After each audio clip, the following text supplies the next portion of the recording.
All right, guys, we got some breaking news. This was just released today, and I don't think we were supposed to see this content yet. This was not supposed to be data mined, but leave it to Wowhead. They will find anything if the trail is there.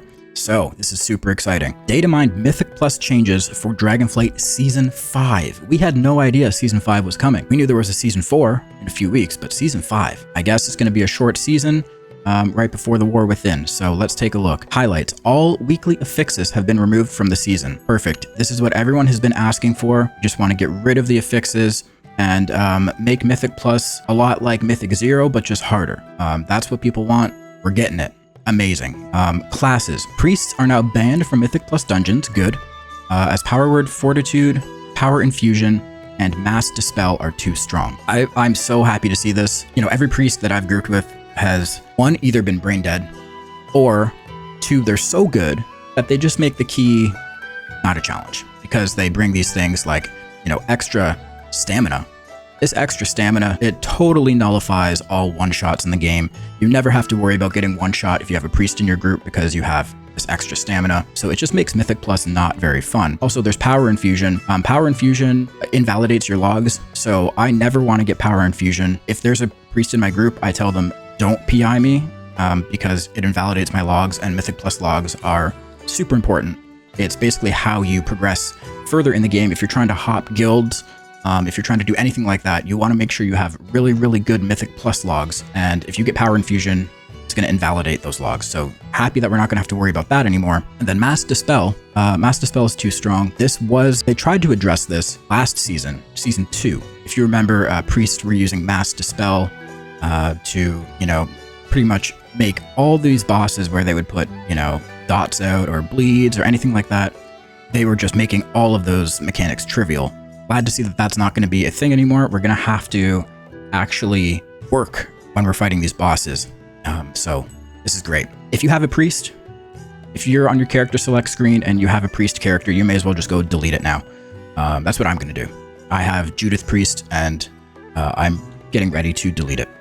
Okay, Rogue's Shroud of Concealment now has no cooldown and an infinite duration while in a Mythic Plus dungeon. So this is a good change. I am really excited to see more rogues in Mythic Plus because there's been a shortage. There's been a shortage of rogues. You don't see many of them.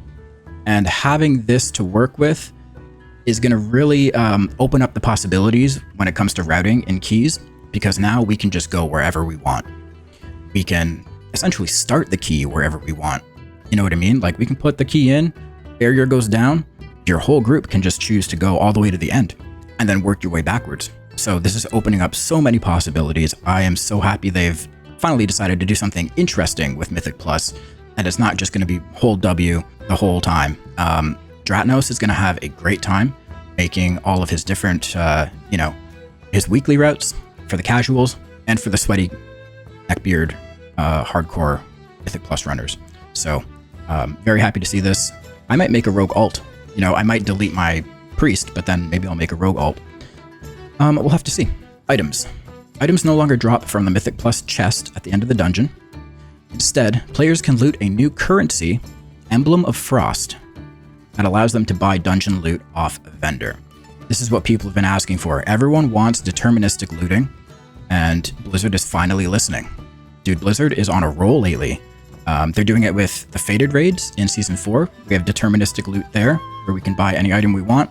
And now they're taking it a step further, where in Mythic Plus, there's going to be no RNG at all. There's no randomness. We can, you know, just get as many emblems as we want and buy whatever loot we want. This is going to be a lot of fun. Legendaries.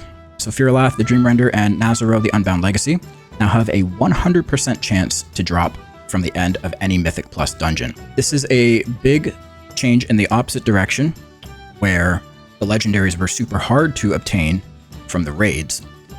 You would have one shot every week, essentially, to kill the end boss of the raid on the highest difficulty you could, and if you didn't get it, you were shit out of luck. Took Blizzard's word that you were getting some bad luck protection every week. It didn't feel like you were actually getting any, and you just had to try again the next week. But now they're getting rid of that. If you want a legendary, all you have to do is go do Mythic Plus, and it will drop at the end of the dungeon. Now, it said there is no loot from Mythic Plus chest, So maybe it comes off the boss itself, or maybe it just appears in your inventory. Also, if you can't use the legendary, are you still going to get one? Because it is 100% chance to drop. So if I go in there on my rogue that I'm going to be creating, am I still going to loot a Furalath? We'll have to see. These are the questions that we need answered. The next point. Fires of Outland's TCG mount, Reigns of the Swift Spectral Tiger. Now has a very rare chance, around 0.01%, to drop from the end of any timed Mythic Plus dungeon. Again, I'm a little confused because it did say that there's no loot from the Mythic Plus chest at the end of the dungeon, so could this just appear in your inventory? Is it going to drop off the boss? There's some inconsistencies in the patch notes here, but I'm sure Blizzard will clear that up for us. So with this mount, I am actually glad they decided to go this route, because everyone was afraid that they were going to put this in the trading post or the cash shop. That was a big point of contention, because people were afraid, because they were seeing other mounts take that same path, right? Being put into the trading post or whatever, and it was not looking good. I'm glad they've done it in a way where people can feel like they've earned it, because they are, they're going to be killing some bosses. They're going to be doing some Mythic Plus dungeons. Maybe they'll be rewarded the chance at the Swift Spectral Tiger. One of the byproducts of this change is going to mean that every single person is going to be running Mythic Plus dungeons. So this is their way of increasing traffic into this game mode. I think there could have been other ways for them to do that in particular, but this is a very effective, and this is going to be great. I'll be grinding dungeons all day, every day. All right, dungeons. Old Hillsbrad Foothills, the Oculus, Violet Hold, and the Black Morass added as part of the dungeon rotation. So these are all great dungeons. I have great memories of running all 4 of these. Old Hillsbrad Foothills was one that you went back in time, and I think you were saving Thrall from being in jail or something like that. Had great bosses, great mechanics. There was a little bit of travel time, but hey, that's fine now because we have dragon riding, right? We can just dragon ride all the way through the foothills. There may be some waiting around for the NPCs to get there, because we'll be getting there before the NPCs, but I'm sure Blizzard will take care of that, because they know not to leave roleplay in Mythic Plus dungeons. So that should be good. The Oculus is going to be great too, because it was a dungeon where you get on dragon riding, right? You would get on these mounts, and each different dragon had different abilities. I think we're all going to be used to this now, because we've been dragon riding for 2 years now. So everyone has practice. The Oculus is probably going to be a really fun dungeon. Looking forward to that. Violet Hold. I personally love Violet Hold. Like, no cap. Violet Hold is a lot of fun, because you have these different points. You have three points in the dungeon, and you just kill packs of trash as they spawn. You don't have to run anywhere.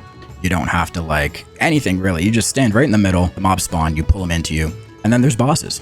And the bosses that you get are random. Depends on the week. I like this. I like this dungeon. It's very low effort, low engagement, low excitement, but you can be AFK while you run it. And I think that that's worthwhile. And then the Black Morass. This one is another time walking one where you go back in time. And I believe you're trying to stop Medivh from closing the black portal, or opening it. I don't know. Something like that. You do something like that, and you're killing alligators, and you're killing infinite dragonflight people, and then there's a boss. And yeah, this one's cool. I like this one. Nothing really to say about this one other than it's a lot like Violet Hold, where you're not moving much. You're just kind of standing in the center. You might have to run a few feet to the left, a few feet to the right to get to the trash packs, but ultimately everything is in the same area, and it's a lot of fun. All right, restrictions. Old restriction of gear lockouts removed, allowing you to swap weapons, trinkets, and other gear pieces while in a dungeon. So this is what this means. Going forward, you're going to have multiple gear sets. And if you aren't aware, you can save equipment. If you go to your equipment manager tab here, you have different sets that you can save. So what you're going to need to do is you're going to need a set that's single target focused, and you're going to need one that is AoE focused. So the things you're going to be changing in some of those, like for example, for Havoc, we're going to have a different set of weapons for single target, and a different set of weapons for AoE. We're going to have different trinkets for single target, different trinkets for AoE. Depending on your class, you might also want to change your gear around, like your neck, or your embellishments, or your rings, to give you different secondary stats that lean into that type of play, whether it's AoE. Like for Havoc, you might want more mastery for AoE. You're going to have to figure that out yourself, but yeah, you're going to have these different gear sets. And the good thing is you can kind of put them on hotkeys. So you can drag this onto a hotkey on your bar. And what I'm going to do is I'll have probably about 4 different ones and I'll have them as hotkeys on my mouse buttons on the side. So as I'm running between a trash pack and a boss in a dungeon, I'll be quickly swapping between them. And there is going to be a meta for each dungeon as to what you're going to use, how often you're going to be switching, and I'll be sure to make guides on that. So make sure you sub to the channel and keep your eyes open for those guides. Finally, we have affixes. Level 4 and 7, weekly affix rotation removed. I don't know offhand what affixes are on those weeks, but I think just like cutting down on the amount of rotation that we get is always a good thing, because then that means we get the good affixes back quicker. Seasonal affixes return. 2 fan favorite weekly affixes, Bolstering and Sanguine, will return as seasonal and be present in every key for the season. I think this is a much better solution than something like, was it called, Thundering or Encrypted? All of those seasonals we've had in the past were just trash. What we're getting is something familiar, and I think that's the key to seasonal affixes, is familiarity. Once they start throwing affixes at us that are just too weird, too out in left field, something we're not used to, that's when it becomes a problem and we don't want to play with them. But if we're getting something we're familiar with, we already know how to deal with bolstering. You know, if you're in a pug, you just kill everything as quick as you can and hope for the best. That's the best way to deal with bolstering.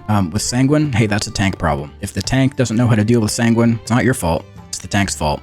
So you just gotta yell at your tank, be very aggressive, and that'll be the best way to deal with this seasonal affix. So there you have it, guys. These are the changes coming in Dragonflight Season 5. There is no release date on this, but I would assume it's going to be somewhere between Season 4 release and the War Within. So we'll probably get this for like 2 weeks, and then we'll move on to the War Within. All right, make sure you like this video, sub to the channel, and I'll catch you next time. Peace.